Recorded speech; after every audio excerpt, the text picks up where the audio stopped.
Welcome sa Dries TV. Kung interesado ka sa ganitong news, huwag kalimutang isubscribe ang ating YouTube channel. Maraming salamat! Welcome back again sa ating YouTube channel mga kakimpaw, and sa update natin ito, ang pag-uusapan natin ay tungkol sa mga importanteng ganap kina Kim and syempre kay Paolo Avellino. Pero bago po ang lahat, maraming salamat sa inyong patuloy na pagsuporta at pagsubaybay sa mga daily update natin.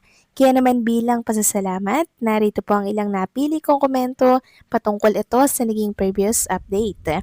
Unang komento mula po ito kay Kitty Bell. Sabi niya, live na ang Showtime mula January 2. Napakaganda sa Norway. Kung nag-Tromso sila'y napakaganda. Nagpapakita pa naman si Aurora nung isang araw. Happy for them, deserve na deserve nila yon.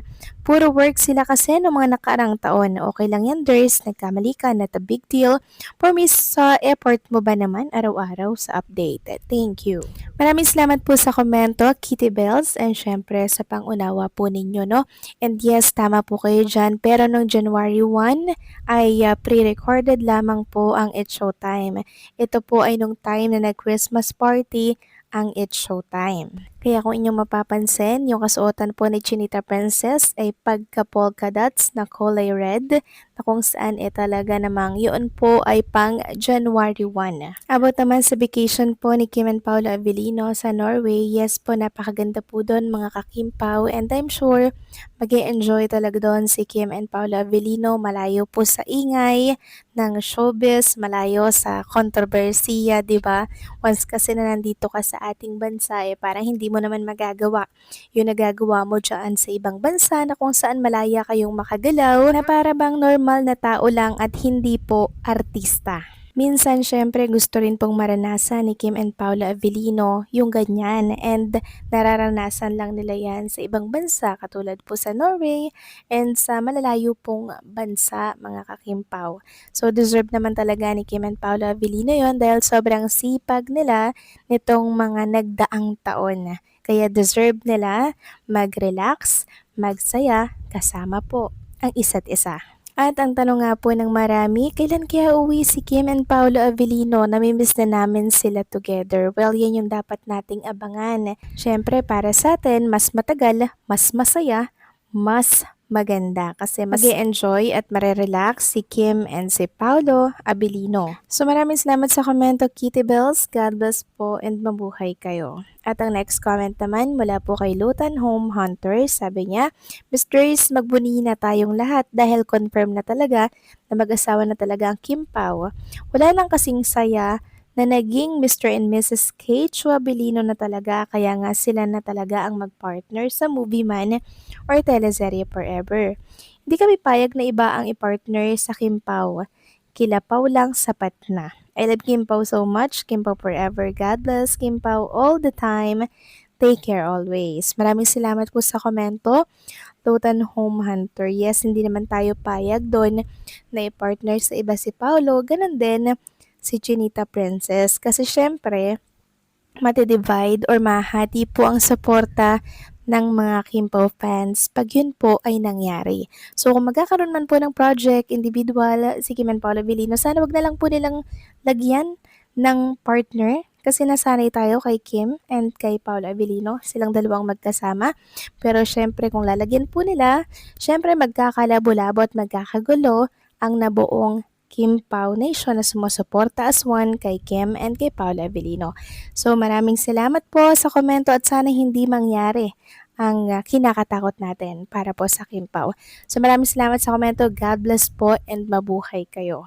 So ito na nga, pag-usapan na natin ang mga topic po na nakalap natin sa hapong ito at unahin na nga nating pag-usapan ang tungkol nga dito sa naging update natin kanina. Sa mga hindi pa po nakakapanood nun, pwede nyo pong panoorin yung full na update natin tungkol dito sa Norway na nakita nga po si Kim and si Paolo Avellino na doon sila nagbe-vacation na silang dalawa lamang. So ito po yung sinabi ng isang netizen sa Instagram na pinost po sa X. Sabi dito, nasa Norway sila ngayong dalawa, silang dalawa lang.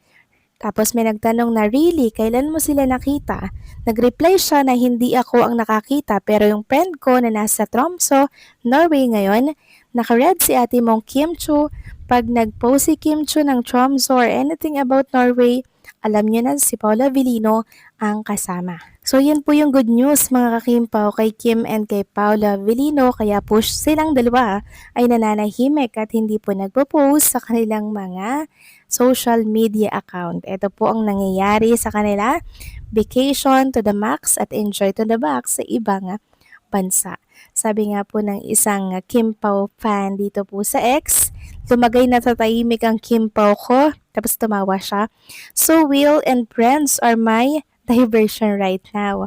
But my brain doesn't like the quiet times, so looking for other things to occupy my thoughts.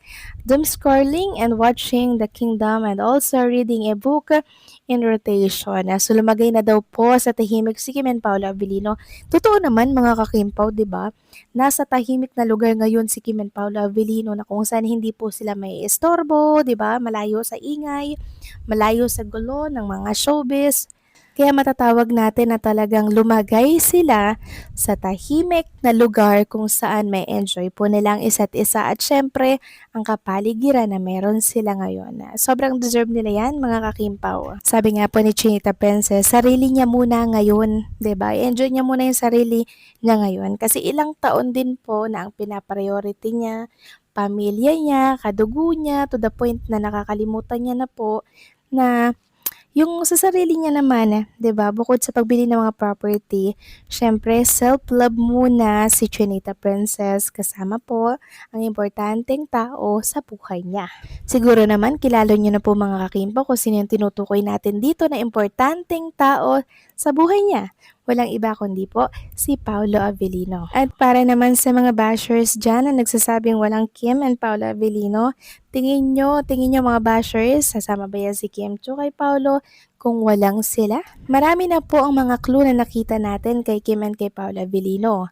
So ang mga bashers lang talaga ang makukulit at mahilig pong sirain. 'Di ba? Yung katotohanan. Tayo mga Kimpaw fans naman, kilala natin si Kim and Paolo Avellino, nakikita natin yung mga kilos and syempre yung mga galaw nila. So saan tayo maniniwala sa pinapakita ni Kim and Paolo Avellino or sa mga sinasabi at pinakakalat ng mga bashers? Syempre, dito tayo sa subok na sa pinapakita ni Kim and Paolo Avellino na mula mismo sa kanila. Kaya sabi nga, magsaya tayo mga kakimpaw dahil kahit wala si Kim and Paolo Avellino na paramdam, alam natin na sila po ay magkasama dito po sa ibang bansa. Kaya enjoy lang dyan, Kim and Paolo Avellino. Dito lang kami nag-aantay ng mga update nyo at pag-uwi nyo dito sa Pilipinas. So, kailan man kayo uuwi, mag-iingat kayo dyan. And syempre, sulitin ang bawat oras na kayo ay magkasama. So, anong sa inyo dito mga kakimpaw? Please comment down below and syempre, don't forget to like, share, comment, and subscribe.